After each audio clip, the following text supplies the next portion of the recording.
Chapter 6, First 24. Arriving at the train station depot, Oldone instructed the Abre to ask for the special, which would allow them some privacy until they reached Long Island, and he could give them a brief lecture on the city and how it operates. Nervously walking up to the train, she hears a voice, Captain Time. Welcome back, your usual. The conductor's assistant asked, and the Abre said, no, give me the special, and I'll take mikaties with me this time. The assistant said, no, since you've been gone, you're unaware of the changes, but katies aren't allowed on the train. They are to. Cut the Thelathini and those 3 trains only. Oldone quickly tells the Abre, telepathically, offer him 40 Shiba Inus. The conductor looked at the Abre, 500. The Abre promptly said, no problem. With his head held down, Oldone said aloud for the conductor to hear, Here, you go, Master Time, you told me to hold on to this. The conductor looked at Oldone still with you. Ain't nothing like a trustworthy katie. Passing a small pocket-sized computer to the Abre, the conductor tapped it and withdrew the crypto. Read this way, and I need not remind you this is between us. I will do everything if you're cowed. They're no longer playing after some event in Arizona. The Abre answered, but of course. They entered the train and closed their compartment doors. As the Abre changed back to herself, she said, man, that was scary but easy. Oldone said, wait till we get to the captain's home. I don't know how we will keep this up. Anyways, while we're here, let me give you a rundown of the city. After a minute, the train lifted, hovered over the tracks, and quickly exited the station. Everyone looked out the windows, and to their amazement and awe, Kata said, that's beautiful, and Oldone said to us, minus our friend here, pointing at Dung, it's like a coral snake, beautiful on the outside, but very poisonous. We're not allowed there unless there is a death sentence waiting for us. Oldone looked at the fresh signs posted on the train's wall. I stand corrected. According to these signs, here we are now executed on sight. No katies are allowed into the bubble because of the so-called viruses we carry. Everyone looked at the signs, and Abooksigun began reading them. It's dated 9 months ago. Abooksigun counted in his mind, that's how long I've been away from my family. He continued reading, Reater New York, effective immediately, nakaties are allowed in or within 500 feet of New York, or they can and will be shot on sight. The yellow lines around the perimeter are no in plaque. If security says your katies past these points, anyone nearby may shot on sight, and no damages will be compensated for ignorance. You have been warned. All katies are only to cut Thelathini A, Thelathini B, and Thelathini trains. Anyone caught taking their katies on any other trains is fined Billy bitcoins and 2 weeks in jail. Kumir ondoa moja. Abooksigun asked Oldone, what is this 10 minus one? We've been hearing this ever since we arrived here. Oldone said, it is from the Torah. Our laws here are simple. The 10 commandments minus one of them. Thou shalt not covet. Abooksigun said, that's crazy. Oldone said, welcome to New York. That's not half of it. You can do the other 9 in the course desiring something someone has. The thing is, they have everything they want. Abooksigun scratched his head, so you mean to tell me him allowed to kill Someone if he want what he got? Oldone sighed yep. Abooksigun shook his head as he thought about what Oldone had just said. Meanuhile, Oldone gives a quick lecture about the city, looking outside the windows. Looking up as far as the eye could see, Abooksigun says the many skicrafts he has never seen before. Skicraft that resembled buses, cars, and bikes, as they all rate at enormous speeds. The rainbow colors of the bubble bounce off the bubbles surfate as he follows on of the skicraft, landing on a floating structure that appears to be a hotel or mansion. Oldone looked at Abooksigun, I'm not telling you this for me health. Either pay attention or we might as well get back on that ragged ass ship. Abooksigun shook his head, I'm sorry, this is a lot to swallow. That means anything is really something. Oldone continued as he was saying, take all uskaties, short for wakatilians. Unike uhente usetokal the Northern Africans, Arabs, and even Egyptians. Anakatas. Not here, if you're nasais you're akati, or to put it in layman's terms, you're simply a nigger.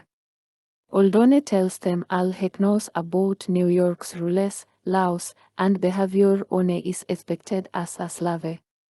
When the train stopped, they exited the train and walked 2 miles. Normally we call for the bus to pick us up, but that's not going to happen. These slaves here are just to no say, and it's best we walk. They finally made it to Captain the Times home. There were 50 servants and 4 children. The rest were primarily attractive young women who maintained Captain the Times property, needs, and their duties included but were not limited to feeding the animals and the house's upkeep. It is a sunny but windy and cold morning, a perfect 74 degrees. 50 or more beautiful sycamore trees are spread throughout the Times land, making his former dwelling place a paradise. As the air is so fresh and crisp, the abre believes it should be a time to live so lavishly. And no less of the backs of slaves. Gata asks Oldone, I do not know about this place. How can you be sure that we won't be ratted out by the slaves here? Oldone quickly replies, we won't be. As I can read your mind and thoughts, I can read theirs. I know everyone here, and they know me. The abre looks at Oldone, and that means what exactly? Oldone? We have gotten by the skin of our teeth. It is by God's grace that we have not been cowed. Oldone let out an annoyed sigh, do not doubt the abre. There is no turning back. No, raw as pine. You are starting to look too much like yourself. As he insults her, the abre scoffs at the insult. Abooksigun just listened and didn't say a word. Oldone stopped and shouted, damn, I forgot about Ms. Essie. We call her Madea, she's the only person who lives in the big house, but sometimes her grandchildren stay here to keep her company. She's harmless but not too much on the spiritual side of things. She's Hindu, Buddhism or something dealing with the universe. You guys stay here while me and think of something to tell her. The abre transforms back into Captain the Time. The abre never called Essie Madea because of the mistreatment, abuse, and see the aid looks she often gave her. She thinks about all the abuse as the pair walks up to the house, but Madea opens the door before they arrive. Welcome home, Captain the Time. She bows her head. De abre and Oldone glance at one another and proceed to enter the home. Madea closes the door behind them both. De abre glances at the sycamore wood used to build the house and everything in it. Madea walks in front of de abre and asks, "How may I serve you, sir?" De abre thinks about the mistreatment she receives from the old lady, gazing at her, and instantly changes into her usual self. Madea drops like a stone, unconscious from pure shock at seeing de abre change into herself. Oldone is annoyed at de abre's childishness. Was that absolutely necessary, de abre? Oldone sighs in a low but sharp tone and demands an answer. De abre is failing her ego. She turns to Oldone and glances back at the unconscious slave and Oldone. With a conniving smile, was it something he said? Or did she chuckles, "You think it was too much for her to handle?" God. She laughs out loud, and her voice echoes. She looks around, surprised to hear herself echo. The abre's voice reverberates off the walls of Captain Jatime's home. Instantly everything around her goes dark. The abre immediately turns back to see Oldone. His eyes are like a flame, and he has entered her subconscious mind. Hearing the voice of a dead man that Captain Jatime himself killed on the ship. There you are. Thomas' voice plays in the abre's mind. The abre looks around in fear. She trembles. "No.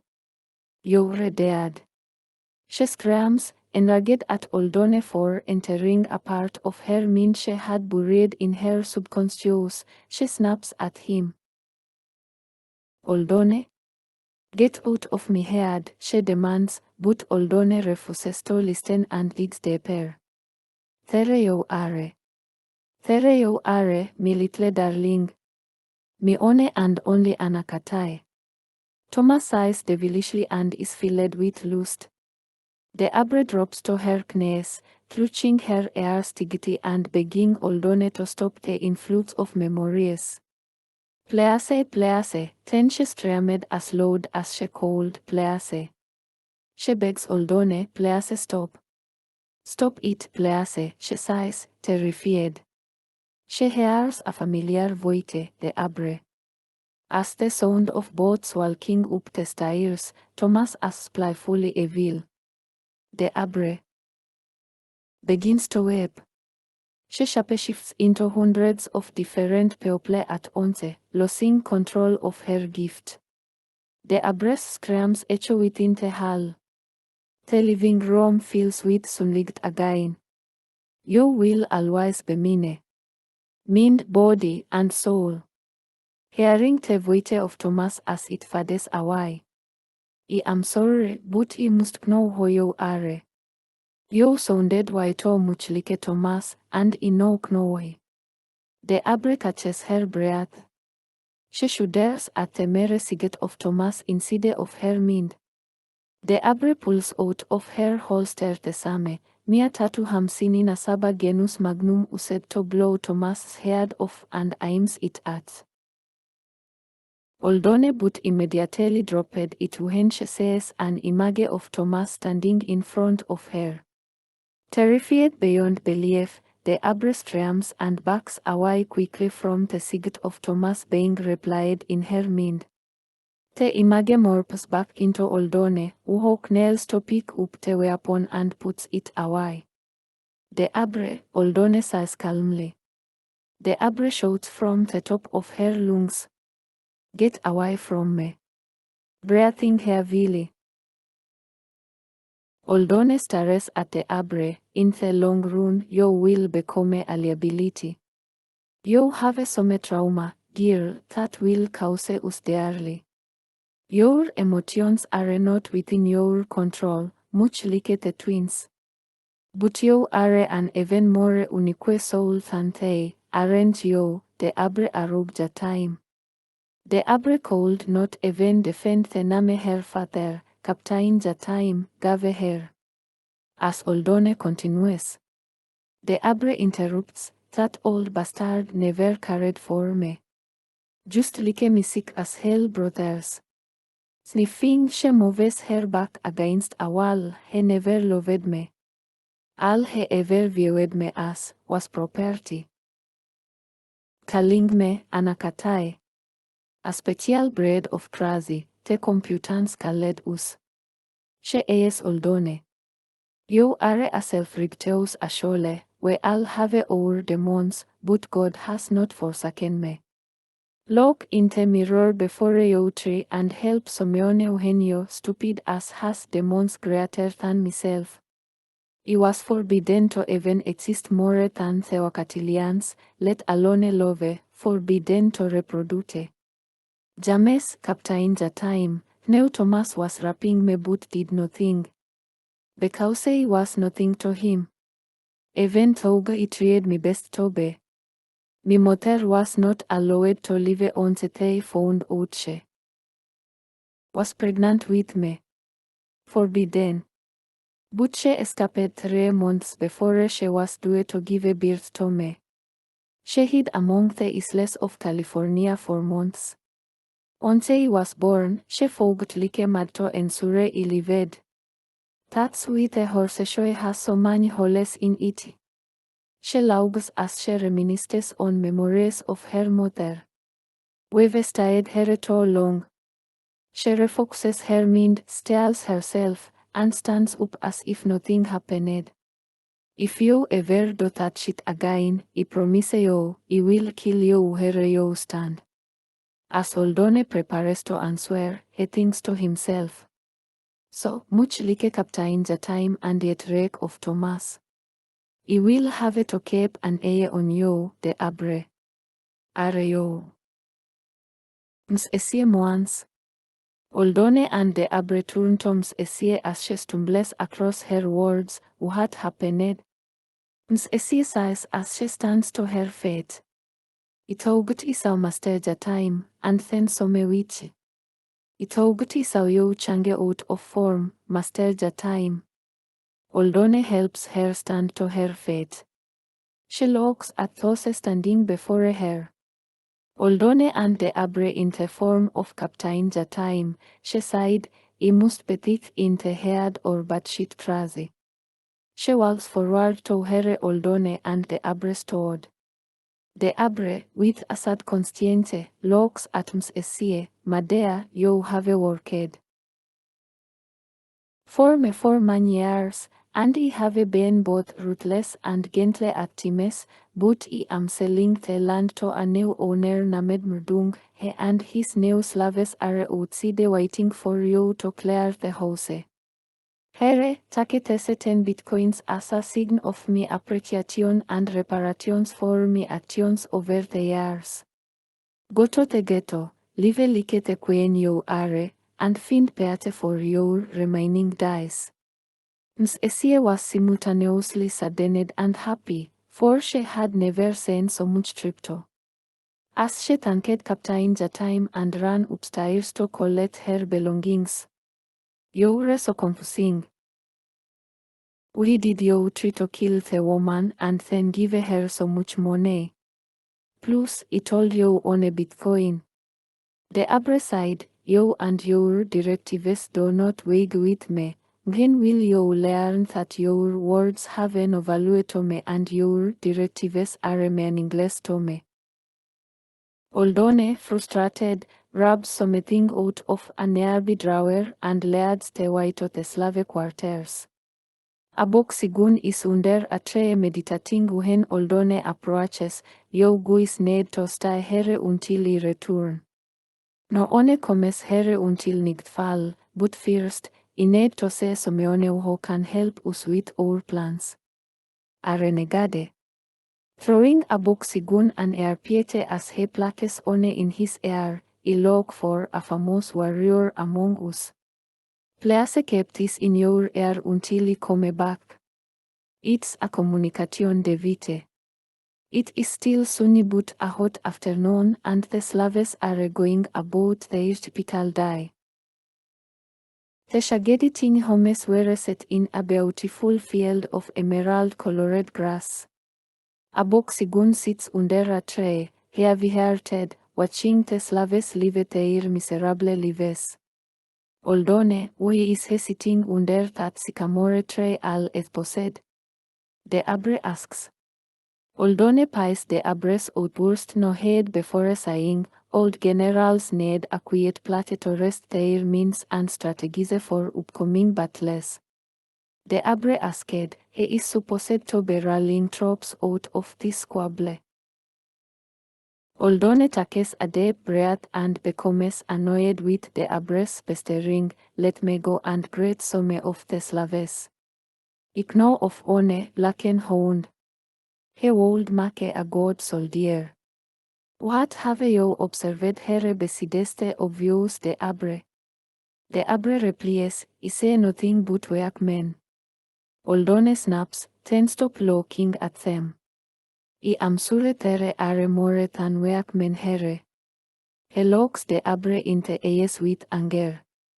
The Abre breaks her gaze with Oldone and observes the crowds of slaves hustling here and there with bales of cotton and white bags on the rigged side of the fields.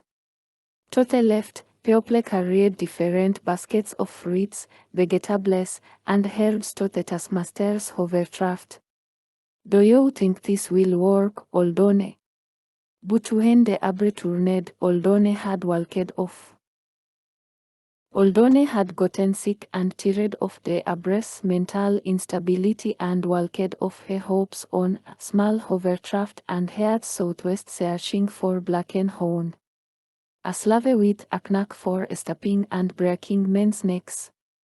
Oldone finds himself in a small barn overrun with chicken and geese. A black man stands afar off, watching Oldone walk onto his territory. He was dressed in black cowboy attire with a black sombrero, chewing on a piece of white straw hanging out of the corner of the rigged side of his mouth. Oldone stops in his tracks, blackened hound. I have found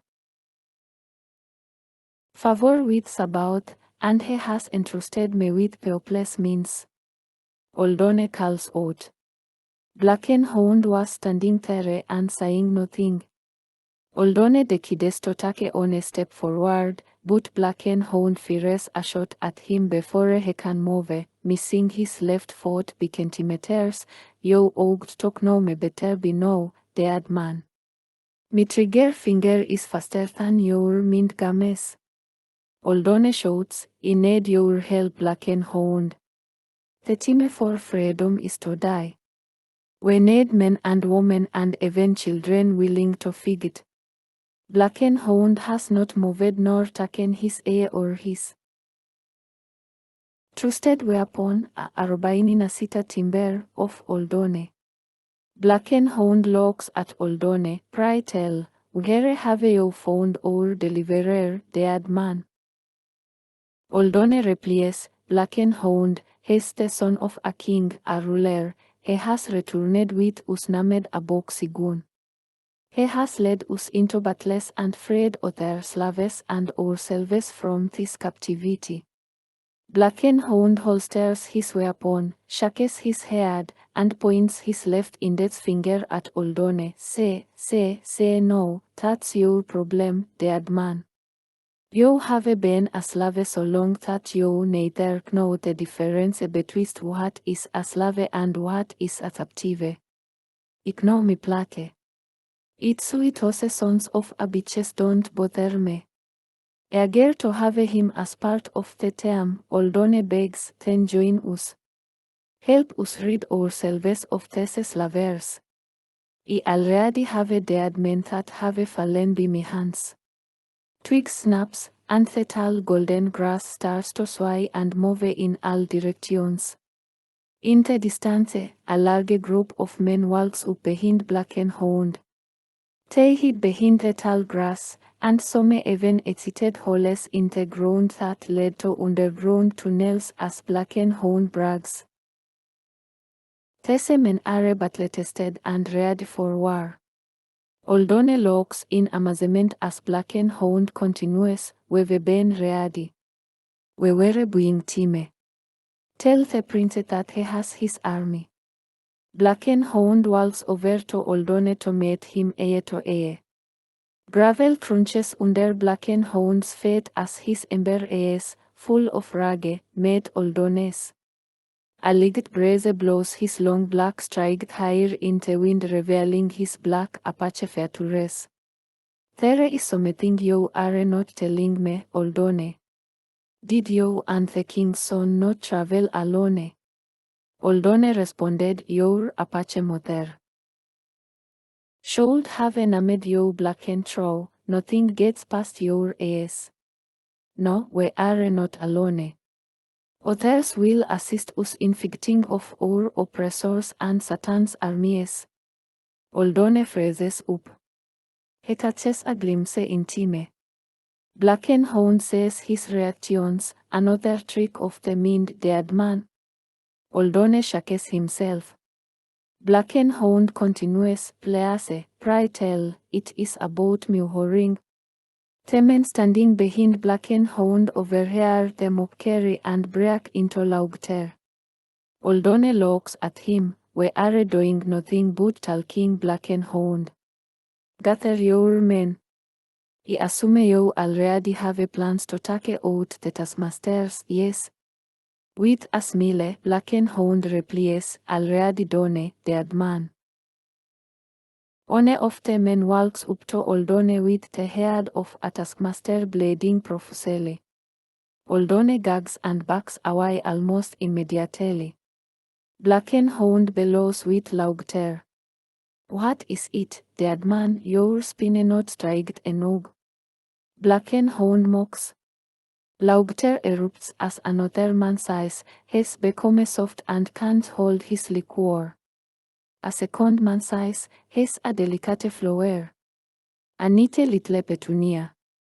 Enraged, Oldone stands up firmly as one of the men who mocked him. "Oh, look, he's found his spine again," mockingly. Laughter continues. "Regretting he ever came." Oldone sighed, "Enough of this gesturing. Meet me at the sycamore tree northwest of Jataim's house. There the king's son will be waiting. And on a more thing, the next time you shot at me, you better kill me. These games you play are getting on me nervous. I would have never come to see you if we didn't have the same agenda." Surprise at his tone and the seriousness of Oldone voice, Blackenhound scratched his head as he noted a change in Oldone's demeanor. Before Oldone turned, he sighed, "Agreed." Blackenhound raised his eyebrows and sighed, "Yes, dead man, we have an agreement, but not solid until I met this Abooksigun fellow. I am sure he is wondering who is leading this uprising." Blackenhound turns away from Oldone without a second thought and jumps on his skicraft. "Let's go see this Abooksigun." When they arrived, Blackenhound and his men talked a while about the uprising.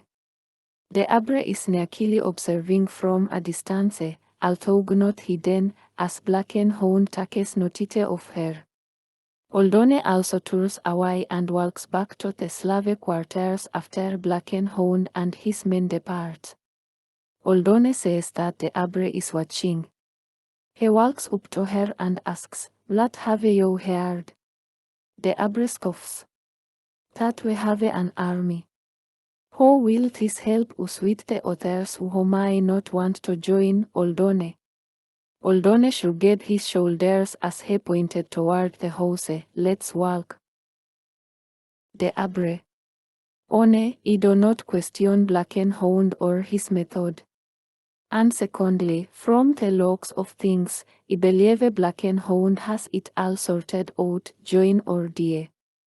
Abooksigun, Dung, and the twins sat as Blackenhound and his men walked toward them. The Abre, come on now. Let's get this thing started, shouted Dung. "Coming." The Abreka led back as she sped up towards them, not knowing she was invited. The feeling of being a part of something excited her. The man brings us to a young man whose balls haven't even dropped yet.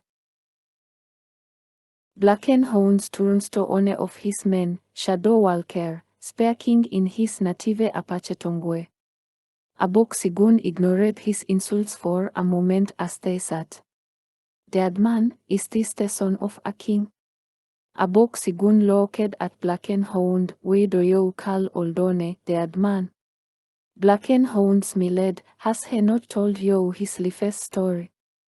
Abooksigun, with a straight face, said in a sharp voice, "It cannot work with a man that disrespects and mocks another man's hardship. You are not welcome at my table, for you are not humble and only a bully." And then he spoke in Blackenhounds. Apache tongue, whether my balls have dropped or not, I was called about, so it wouldn't matter if he had no balls. You are dismissed. Then he spoke in English to his men. I have only been here a few hours, and already I have seen disappointments after disappointments. Many of you are self-righteous and have a very low self-esteem, but swear you are holier than thou. Sick and twisted delusional means have no place among us. As Blackenhound got up, my ancestors shall guide us to freedom. I don't need yours about when I have them. Abooksigun smiled. I honor my ancestors just as you do, but my ancestors did not give us powers but knowledge, wisdom, and understanding. If you don't combine those three, you will never understand about and why. Blackenhound stopped and turned to ask, "How is it you speak my native tongue but dress like a Blackfoot or something I am not familiar with?" Abooksigun smiled. "My gift from my God that you don't believe in. Some of the men with." Blackenhound were curious and spoke to Abooksigun in their language, and Abooksigun spoke back to them. Shadow Walker looked at Blackenhound. "Only me people can speak me tongue because it has died out, and we only speak it. There is no way he should be able to speak nor understand Quechuan, Aymara, Guarani, and Nahuatl. I'm trying to learn more." Jokili, Blackenhound sighed. "Is there anyone else who wants to stay?" And everyone who came with him walked toward Abooksigun and joined his ranks. Blackenhound is humiliated. "My brothers can't be my enemy either. What is it you have us to do?" Abooksigun sighed. "We just got here to die, and we all need some rest. Clear this land of all Anakatas by morning." Oldone noted, "To the north of Captain Jataim's land, along the fence line, are three big houses used for prostitution and gambling. These men plagued this land for years, doing the unthinkable with our men and women." Abooksigun sighed, "Kill those men and kill any of our people who fight alongside them, and bring back the Wakatilian here to find Peate and use those homes as your own. And for the love of God, Someone, please tell these people they are no longer slaves. It saddened me that they continue with this when they are free. However, we must eat, so they must continue the upkeep, but the food they are gathering is for all of us and no one else." Blackenhound looked at Oldone. "Dad, excuse Oldone, I need the details. Walk me to the hovercrafts for details I might need." Oldone walked alongside the Blackenhound, discussing the details. Before long, Blackenhound and his men jumped on their hovercraft to gather the rest of their men. Hours later, the sun had set, and the Anakatas had all been killed. Blackenhound, Abooksigun, and his crew met up around a bonfire in the middle of the night. The former slaves are all cheering, singing, and dancing. Blackened Hound stands up from the log he sat on silente. Be still but for a moment. The music stops. Now that you all are free, let me introduce to you our son to be Savior, Abooksigun, son of wanyenyekevu. The crowd cheers. No. We have something to ask of you in trade for your freedom. He looks back at Abooksigun. Stand, man. Tell them what you need of them. Abooksigun smiled at the crowd. I am just a servant of Sabaoth. I am no honest savior, but I appreciate the compliment. I need warriors, I need cooks, I need medics, and I need an army force about to defeat our enemy. We need to train to do this. I need you all to touch one another, respect one another, love one another, and we shall do this on a land at a time. Captain, the time is dead for those who don't know, and his land has been cleared. Once the sick and wounded are healed, we need to go to the next until all three sections on this island are ours, and then we can seek about and enlightenment. That is all I want. The people cheered and continued to celebrate.